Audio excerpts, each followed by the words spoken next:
Hey folks, welcome back to my channel Relationship Haven. In today's story, Opie found out his wife cheated on him with a guy that is nothing like the guy is broke, has a restraining order against him and still lives with his parents at 42 years old. Now she claims she wants to reconcile. In today's second story, Opie found out his wife cheated on him with her adopted brother. Now let's get into today's stories to find out what happened.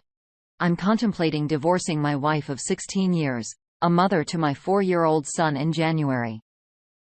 She revealed she had been having an emotional affair which began 6 months earlier. She had just broken things off. I was in shock hearing this. I thought we had had a loving relationship and a wonderful life together. Things weren't perfect, but overall, there was a lot to be happy about. We both had rewarding careers, a child we completely adored and a beautiful home. I saw best friends and there was no one I would have rather spent time with.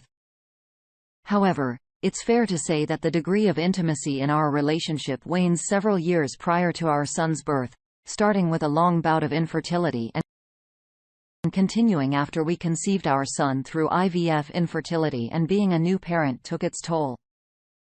We struggled for 9 months, raising a baby who suffered from severe colic. One time, our baby was screaming so loud that a neighbor called the police to do a welfare check. It was rough. The colic subsided but bedtime still seemed never-ending. It was only very recently that our son moved out of our bedroom to start sleeping in his own room. I don't think the word exhaustion does justice to the feelings we've mutually experienced in my mind. There were challenges of parenthood, ones we shared equally, when my wife expressed worry about the lack of intimacy in our life. I knew on the one hand that she was right, though I didn't know how to change things. On the other hand, it seemed like the demands of being a new parent offered a reasonable explanation.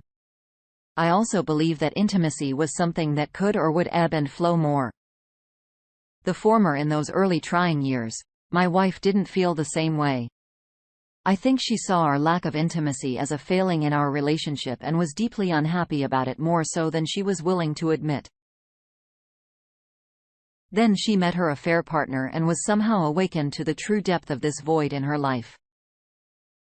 We started seeing a couples therapist in the fall. Unbeknownst to me, her affair was playing out in parallel. I felt a deep distrust after learning about my wife's emotional affair, and small details nagged at me. Was this exclusively an emotional affair, or did more happen? What was the extent of their relationship and how meaningful was it to her? Over the course of several months, I uncovered many details that weren't really volunteered, or rather I was able to dig up information through my own investigative efforts. For example, data recovery, monitor, emails, checking browser history and so on. With each new detail came a new revelation, and I learned that much more had happened than I was first led to believe. My wife went out of town on 3 overnight trips during the past fall and winter. Each time I gave her my encouragement, she was leaving to work on writing projects or go snowshoeing with friends. And I believed these were activities to be nourished. I stayed home and took care of our son. Later, I learned that she met up with her affair partner on every single trip. I learned that they had exchanged sexually explicit pictures and videos. Unfortunately, I saw some of this material too.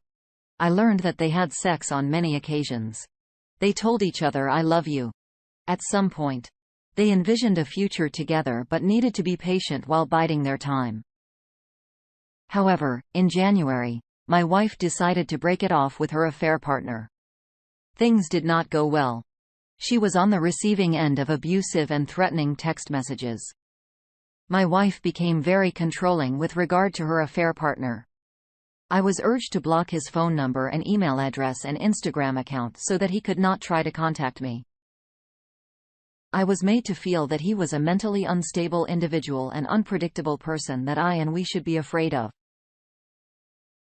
I started sleeping in my son's room, which is on the main floor. I wanted to be sure I would hear if he tried to break in. He would drive by in the middle of the night and throw bags of things on our lawn. The police were called. Unfortunately, that's not where things ended. We continued to go to therapy, which shifted its focus to the affair. However, my wife was unable and unwilling to completely sever contact with her affair partner. They continued to text. He bought her a Valentine's Day gift. She bought him a birthday present. They continued to see each other. They were still intimate with one another. One day, I slipped my phone into our car, turned the GPS on and watched her drive to his house and stay there for 2 hours. It's hard to grapple with all the things I've dealt with, and it's hard to reconcile how my wife could allow herself to be in such a toxic relationship. Her affair partner is the polar opposite of me. He's unstable, broke and lives with his parents. He's 42 years old. His ex-partner has a protection order against him and he has only limited and supervised access to his own children. I don't know what to say. I love or loved my wife. I love our family. This is not what I wanted. Here are my thoughts on the situation. You are aware of what has happened. You need to gather evidence and talk to a lawyer about your options.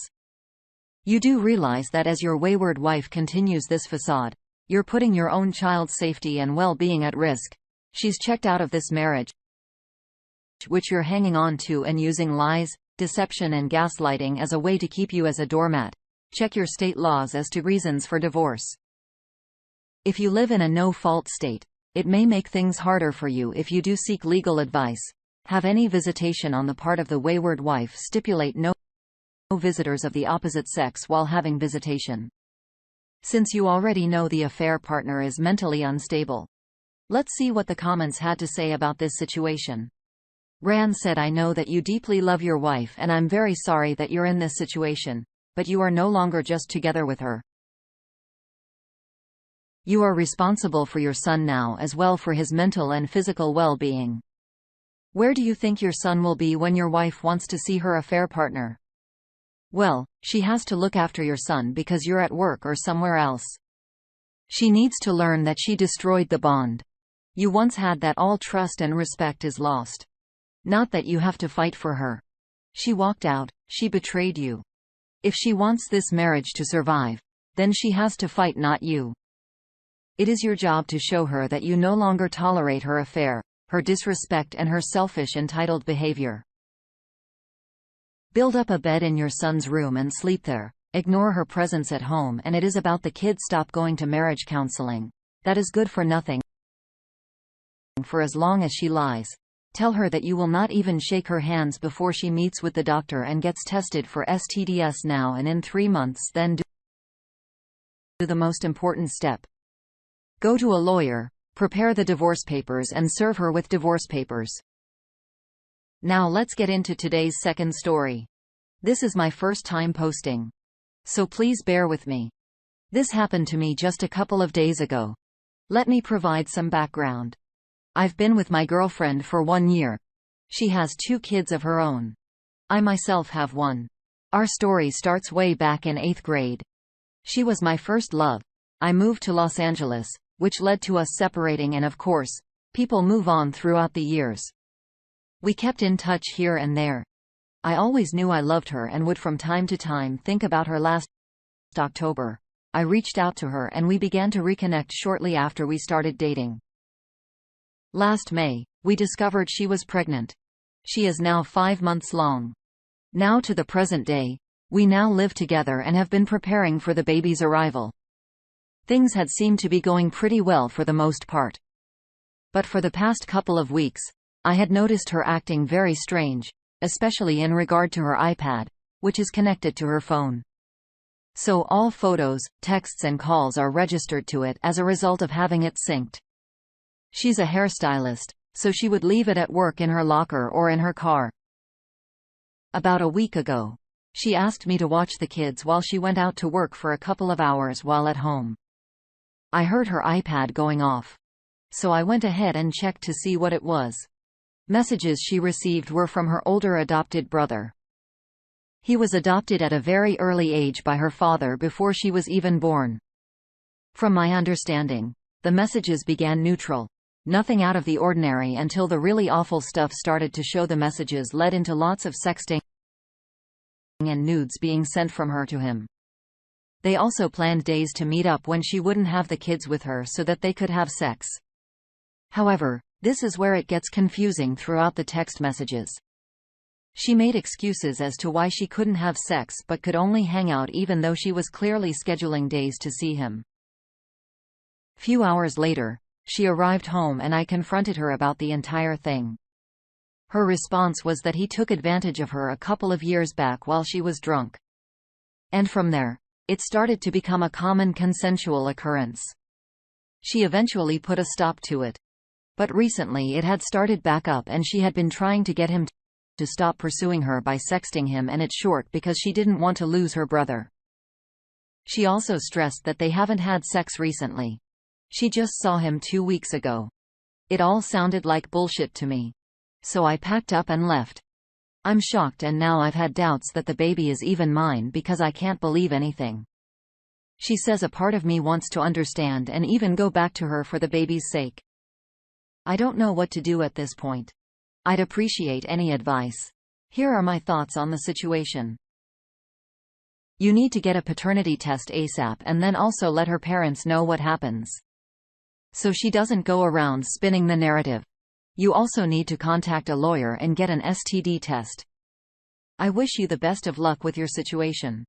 Thanks for taking the time to listen to today's stories. Don't forget to like and subscribe if you haven't already done so, and comment below on what your thoughts are on today's stories. If there's a story you'd like to share with me about your own situation or someone else's, then please do not hesitate to contact me. Take care, everyone.